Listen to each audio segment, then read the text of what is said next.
The notion that you're building towards is you two together against the world, not you two against each other.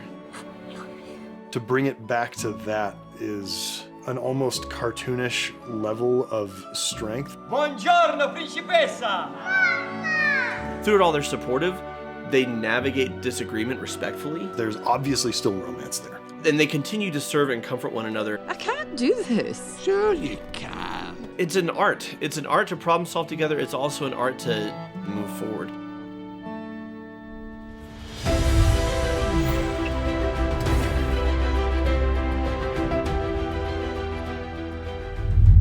This episode was filmed before the writers and actors strike. Without their labor, our show wouldn't exist. We support their strike efforts. If you'd like to support them as well, go to www.entertainmentcommunity.org and donate.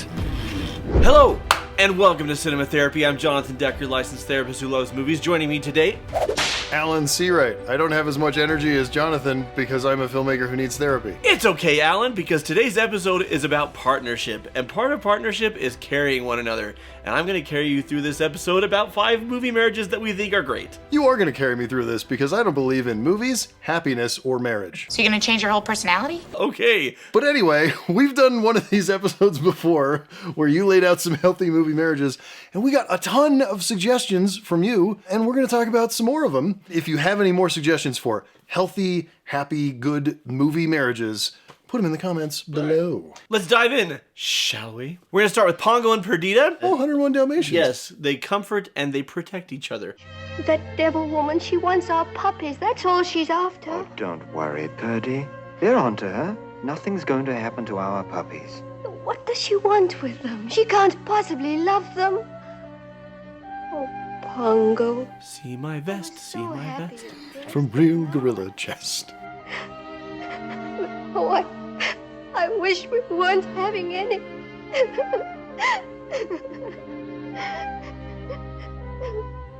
Pongo does reassure her by making a promise he can't keep, which is that nothing will happen to the puppies. Right. Turns out he was wrong. Far better to say things like, we're going to do everything we can to keep him safe, but his heart was in the right place. Yep. And I love that he goes to where she is, and he gets under the stove, and he just comforts her. I mean, for dogs, it's a lick on the face. For humans, your mileage may vary on that. Might work. But a handhold Worth or a a shot. snuggle Definitely give it a try. or a big hug. Turns out most dogs don't like being hugged, and cats freaking hate it. Yes. Which is really upsetting because they're so huggable. They're soft and fuzzy. So he comforts her, but then they also protect one another and their children. Do we get this scene? Oh, yes. Excellent. Horace and Jasper. Now we got 'em, Maurice. They've run out of room. I love the art style of this movie. Couple of spotted hyenas. And I love how they look like demons out of hell in this scene. Yeah. Behind you, lad. Whoa.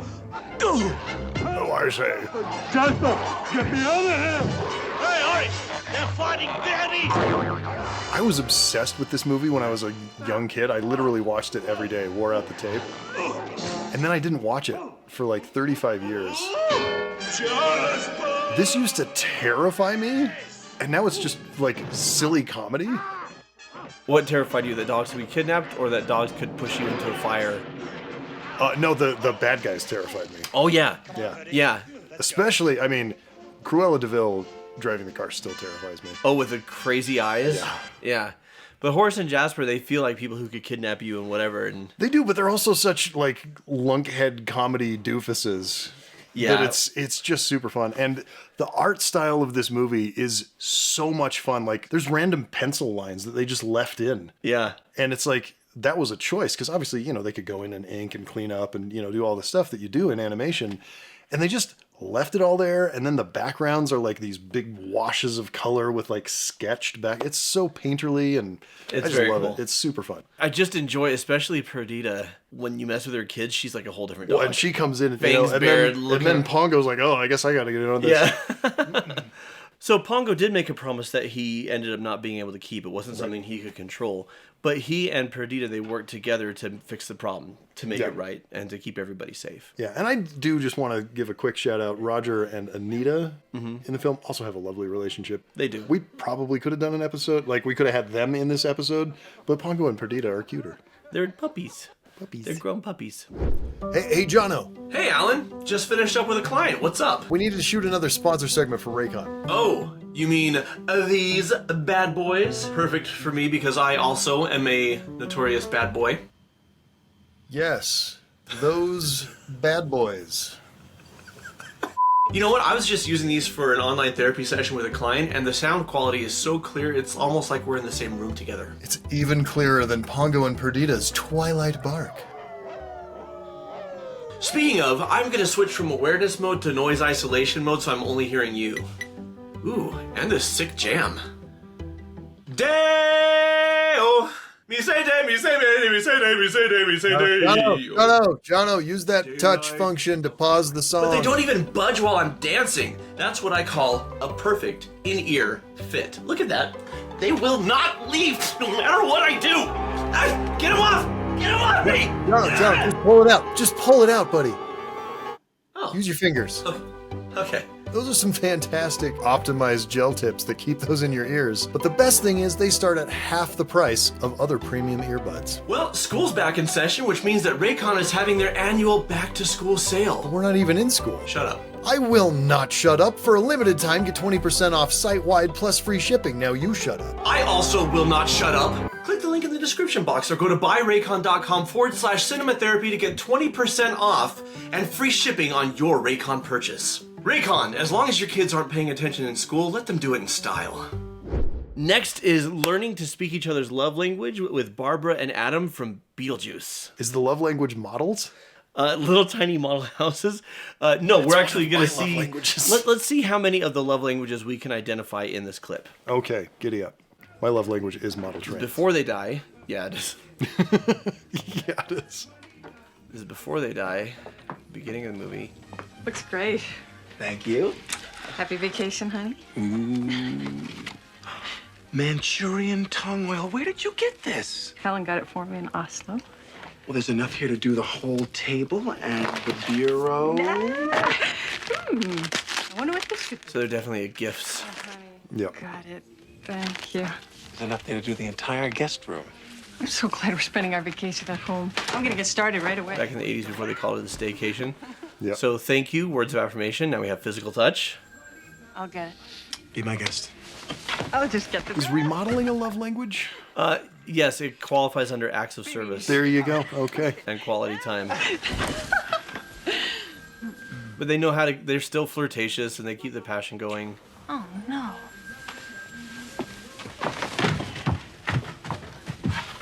Oh, Jane. It's your turn, honey. Something I like about Barbara and Adam is throughout the entire filming, they die. Yeah. And it's Not long after this. Not long after this. And it's easy to get sucked into the Tim Burton-ness of the story. Sure. All the gothic and grotesque visual creativity that's going on. Michael Keaton's performance just crushing it. Winona Ryder as Lydia also crushing it. And they're just iconic 80s performances. And Adam and Barbara are kind of like the sanity. They're the normalcy that offsets everything else. And so, as such, you don't pay as much attention to them once the thing really gets going, right? But without them grounding it, the movie falls apart. Yeah, absolutely. Yeah. And something that I love about them throughout the film is they've gone through the ultimate hardship together. They died. Right. And all their dreams of a life together are now gone. It's now an afterlife together, which they had no plan for. But through it all, they're supportive. They navigate disagreement respectfully over and over and over again. And they continue to serve and comfort one another and speak each other's love language, which later on is more words of affirmation and quality time. Here, early on, we see gift giving. The fact is, they enjoy the entire banquet of love languages. They're well balanced. They are. It's part of this well balanced. They have a well balanced diet. They also listen to and validate each other's concerns as they're trying to figure out the afterlife. Yeah, totally. Like the entire time, because if you're watching Beetlejuice to see a model of a healthy marriage, it's right there. It's Barbara and Adam. Yeah. Yeah. It's really great, especially when he's diving into the book. And she's trying to what does this mean? He's like, I don't know. And they're just both trying to solve it together. It's some of the best stuff. And one of my favorite bits is when they're both just like, well, I guess if we're trying to get the living out of our house, we want to scare them out of our house. they just really both go for it. Like when they like yeah. take apart their faces and do all sorts of crazy stuff. It's so great. They're both looking for solutions together, and then at the end they kind of become surrogate ghost parents to Lydia. I know, which is A, the most Tim Burton thing ever, and B, I want them to be my surrogate ghost parents. Yeah, well, because they still get to have a child. Yeah, you know, they still get to. Yeah, it's wonderful. Beetlejuice 2 coming our way with Jenna Ortega. I am so excited for Beetlejuice 2, and I'd never seen Beetlejuice until we were prepping this episode. Oh yeah, it was one of my movie holes. I think a movie blind spot sounds less vulgar, but continue. Yeah, we're gonna stick with movie holes. Stop talking about your holes. You're making everyone uncomfortable over here. No. Boy, am I glad to have that hole filled. It's fine. I kept it in. Let's keep going. That's what she said. So we are going to very radically change gears, and I have no idea how to transition this in a way that's not horrifically abrupt. But we're going to go from Beetlejuice to a Holocaust drama. Okay. Life is Beautiful. Well, to be fair, Holocaust comedy. Which two words that always go together. Well, it shouldn't work. Shouldn't work, and it does beautifully. It does beautifully. Life is Beautiful, La Vita è Bella. This is actually, I would put this in my top 5. I know, it's one of your favorites. One of my absolute favorite movies. Achtung, Achtung. So it's been months. There's a woman's side and there's a man's side. He hasn't seen his wife. She doesn't know if they're still alive. I'm sure she assumes that their son is dead because all the kids get executed immediately. Yeah. They get sent to the showers.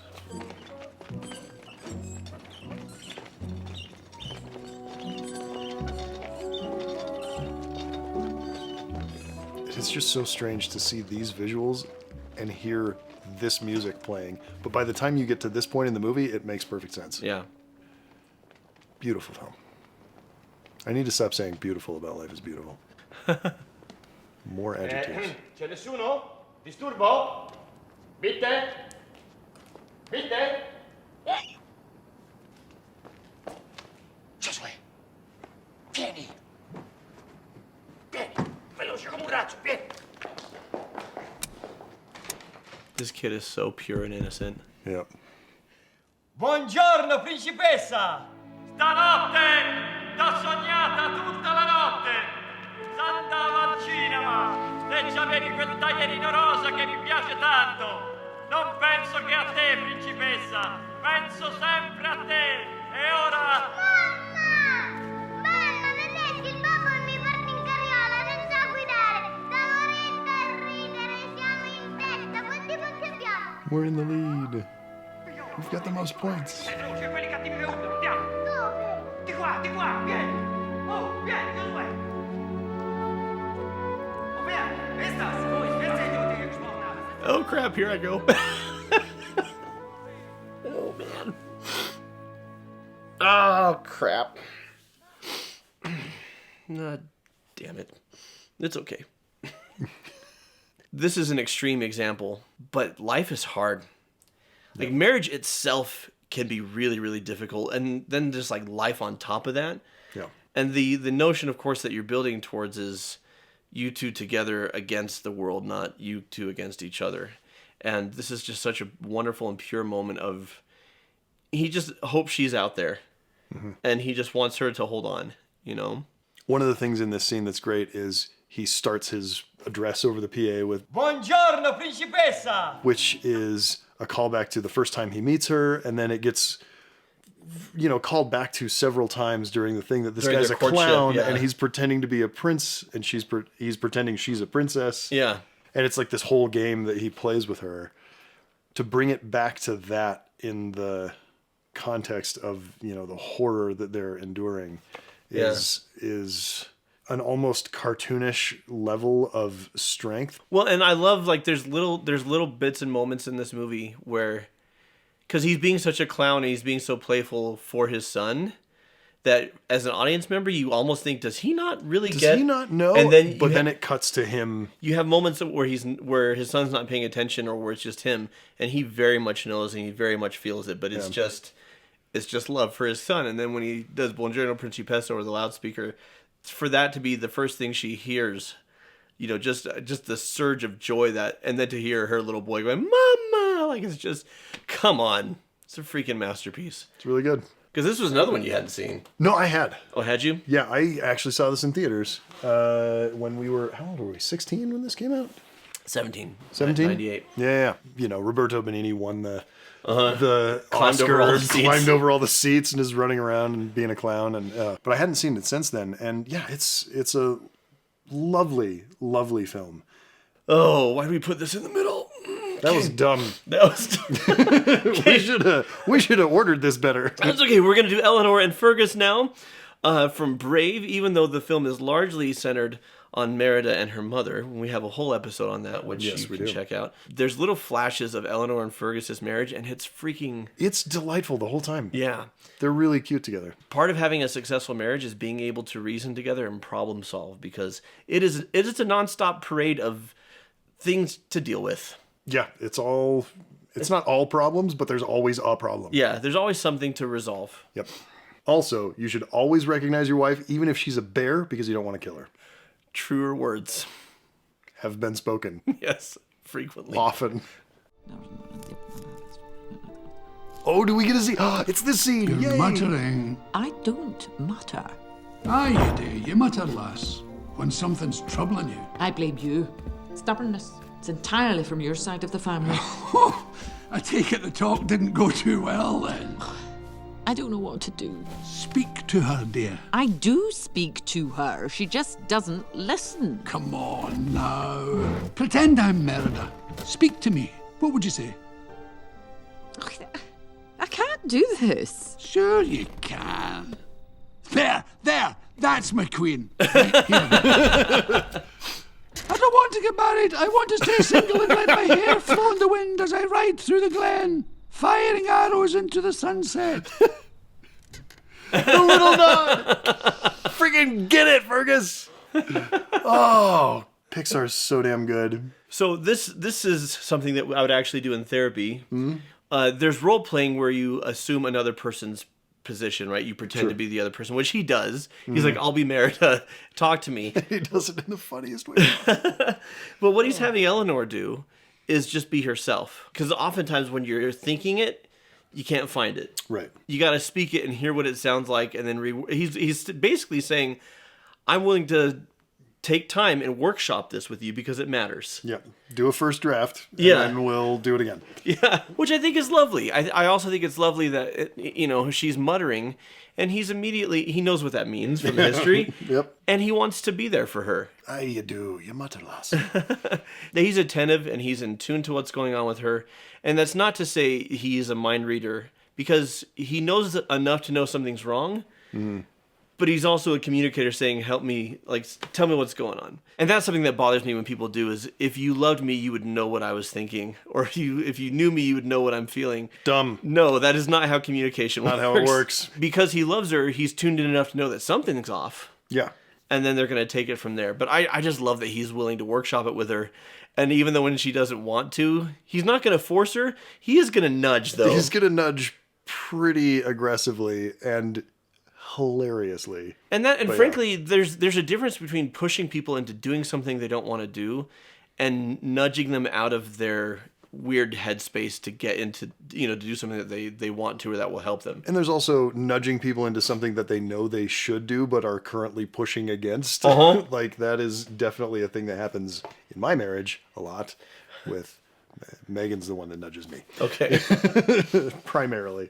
And so it's an art. It's an art to problem solve together. It's also an art to help people stop digging in their heels and move forward. Yeah. And it doesn't work if you push them or if you drag them, but a little nudge here and there and saying, hey, I'm a willing participant in this and you're not going to have to do it alone. Let's get weird together. Let's get goofy together, or let's brainstorm this together. Yeah. I think it's beautiful. And by the end, even though it's Merida and Eleanor reuniting, it's also Fergus and the three little naked butt babies. They're the three little naked butt babies. That's what they're called in the credits. Also, I just love, one of the things I love about Brave, give me 10 more years of aging, a little bit of red hair dye, and also 10 years of gym time, and I am Fergus. Okay, there you go.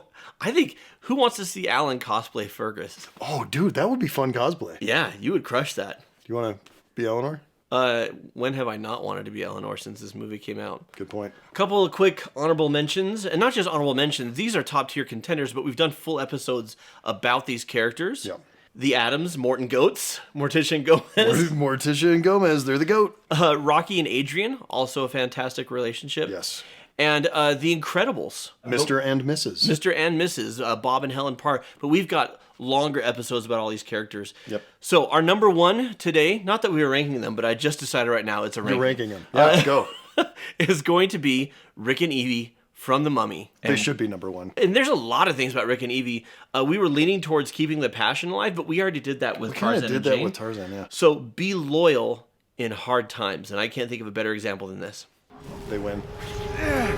Emotep. We're close up on the wedding ring there. Oh, man. Do not pay attention to the early aughts CGI. It's still fun, though. Like, the campy nature of the movies means that when the effects are bad, you're just like, yeah. You just go with it. Because it's a B movie anyways. Yep. Evie! No! Get out of here! Just get out of here! No! So his love for her compels him to push her away so she'll be safe. Right, yeah. Her love for him compels her to run right in there and save him. And frankly, wouldn't we all do the same as Brendan Fraser? I would run through a hail of bullets for Brendan Fraser. Oh, stalactites? Those are tights, aren't they? Not mites? I think mites. Sure. Geologists who watch the channel, let us know. Let us know in the comments. Now, I like the contrast. Now, his love for himself says, save me. And her love for herself says, nope. And they thought theirs was like this eternal love. But no. Cheaters gonna cheat. Well, who's she cheating on him with? Just herself? Well, no, because she cheated on the Pharaoh, in the last movie. Yeah. Or whatever. I don't know. She was a concubine. It's all muddy. But without her, he's like, what's the point? And throws himself into the very bowels of Egyptian rave hell.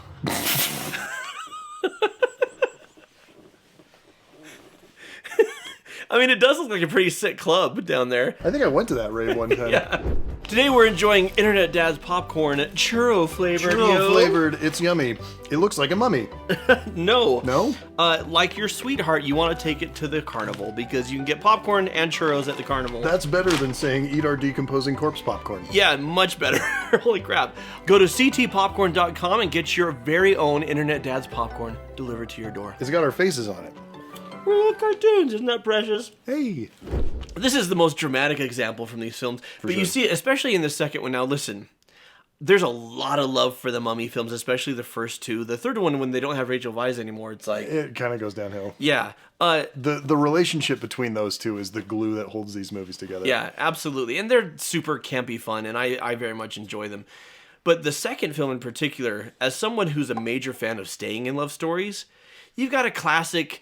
fall in love, enemies to lovers trope in the first one, and it's just like action movie, like this is what happens. Yeah. But to actually see them as a married couple with a child fighting mummies, still being action movie people, is a thing that we don't get to see. No, and they're much. super into each other. It's so much fun. Yeah. And honestly, why wouldn't they be? It's Brendan Fraser and Rachel Weisz. Like, how could you not be into the other one? Like, it's so... Something I enjoy about their dynamic is they know and accept each other well enough that even when they're exasperated with each other, like Evie's still super curious, and so she still gets them into dangerous situations, or Rick is super headstrong, so he gets them into dangerous situations, and they'll be exasperated, but never like truly They're mad. not mad or bitter. They're just like, oh, again. Yeah, and they know, like, I chose this person and this was part of the package deal. Yeah. And so there's an undercurrent of mutual tolerance and acceptance there that makes it really sweet. So much more than we had any right to expect. No. The Mummy returns. Well, when you're popular. Well, this is a franchise where a mummy like sucks the skin off of people's faces, yeah, or bugs crawl into people's bodies and like burst out and stuff. You don't think sweet, tender, passionate, affectionate romance when you think that. Yeah. But it's the salty and sweet combo that really makes it pop.